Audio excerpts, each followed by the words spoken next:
have the 11th marble, because the 11th marble is actually fictitious. It's the fake money that the banks make that they charge interest on. So this is how we have the consolidation of global powers, and this is what now is called globalization.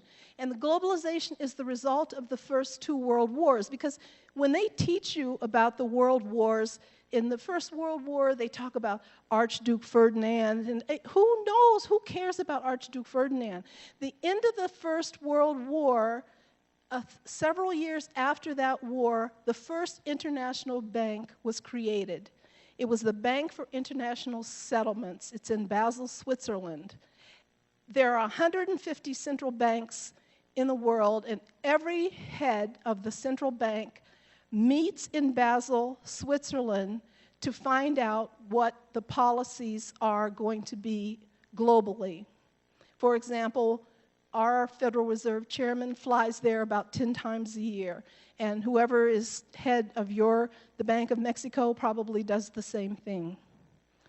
After World War II, before the peace treaty was even dry in the end of the war, 700 or more people met in Bretton Woods, New Hampshire, and they developed the World Bank and the IMF. Almost every country is now indebted to these banks. Now, I'm just briefly going to talk about, because this is not a discussion about narco-trafficking, but the thing that you have to understand is the role of narco-trafficking to the international financial community. And the reason why we're not going to see an end to the drug war anytime soon. Of course, most of you probably know about the recent scandal. It's in the United States, it's called Fast and Furious, in which the alcohol, tobacco, and firearms was caught running guns into Mexico. Now, as recently as yesterday, Colombia's former president calls America's war on drug a failure. But the war on drug has not been the war on drug is a failure for most ordinary people because it has decreased the quality of life. If you go into America's inner cities, when a generation ago, you could walk around the streets of those cities, you could send your kids to a store to get a popsicle and they could come back safe. Now, you turn off your lights and close your doors. And the same thing is happening in places in Mexico as well. Because the quality of life, when drugs come into a society, the quality of life begins to fall for the general population. Recently, Vice President Biden came to Central America because the heads of several of the Central American states raised the issue of the legalization of drugs because of the terrorism that's going on in these communities. But the United States does not want the drugs to be legalized. They've legalized drugs in Portugal, and they found that it has worked out satisfactorily for them. Their crime has gone down, and the number of addicts has actually gone down. But why do they want the flow of drugs? You have to understand that the drug industry is one of the biggest industries on the planet. It's 6 to 8% of the global economy. It's bigger than the automobile industry, all the automobile industries of the entire globe. It's a big business, and it's money that goes into the banks. This is Richard Grasso. He was the former head of the Security and Exchange Commission in New York, responsible for overseeing the stock market, and he's meeting in Colombia with the head of the FARC guerrillas. Why? Because that money can go into the banks. That money is very important for the banks. How important is it?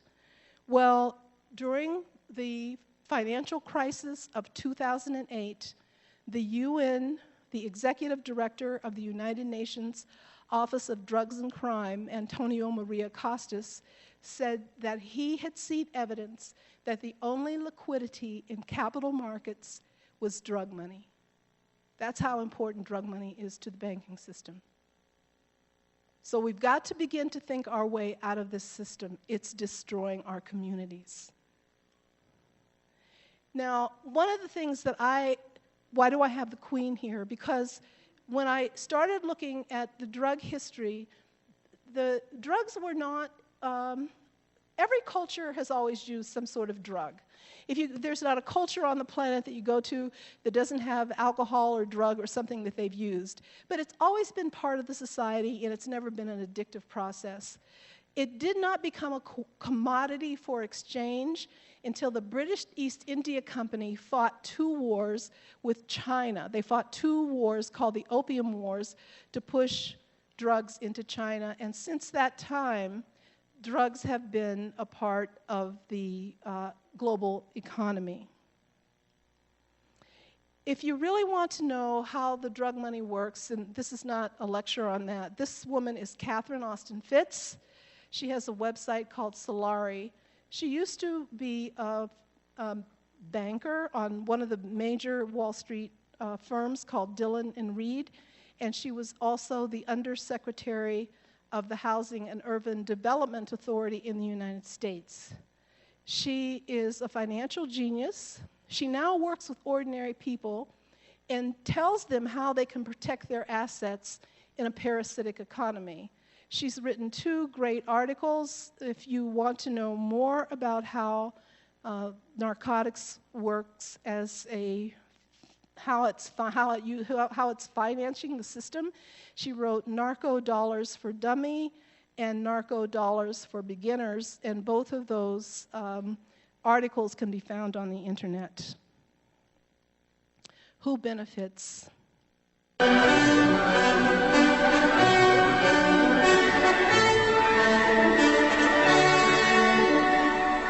Who are the new rulers of the world? Their empire today is greater than the British Empire ever was. This is the center of this new empire, all within a square mile in Washington. Down the road from the White House and the US Treasury is the World Bank and the International Monetary Fund.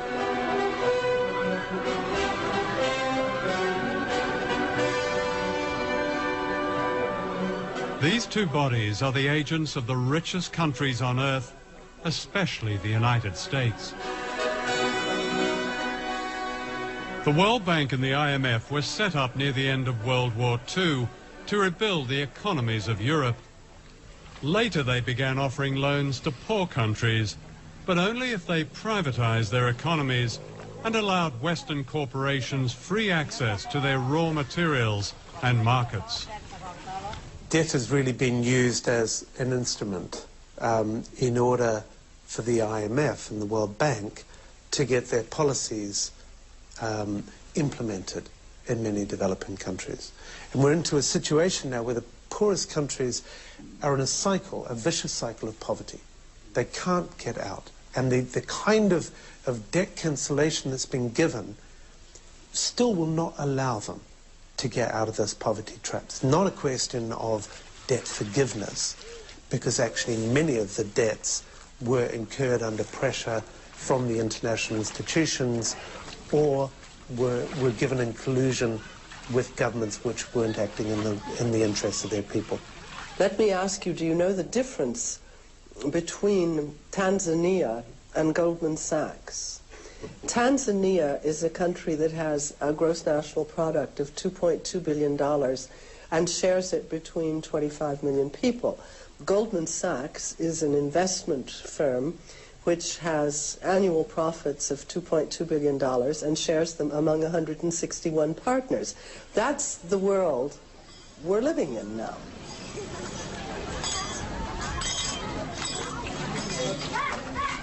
The World Bank says its aim is to help poor people, promoting what it calls global development.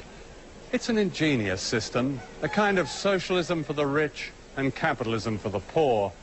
The rich get richer on running up debt, cheap labor, and paying as little tax as possible, while the poor get poorer as their jobs and public services are cut back in order to pay just the interest on debt owed by their governments to the World Bank. Here in Indonesia, where most people are poor, the handouts to the rich have been extraordinary, to say the least. Internal documents of the World Bank confirm that up to a third of the bank's loans to the dictatorship of General Suharto went into the pockets of his cronies and corrupt officials. That's around $8 billion.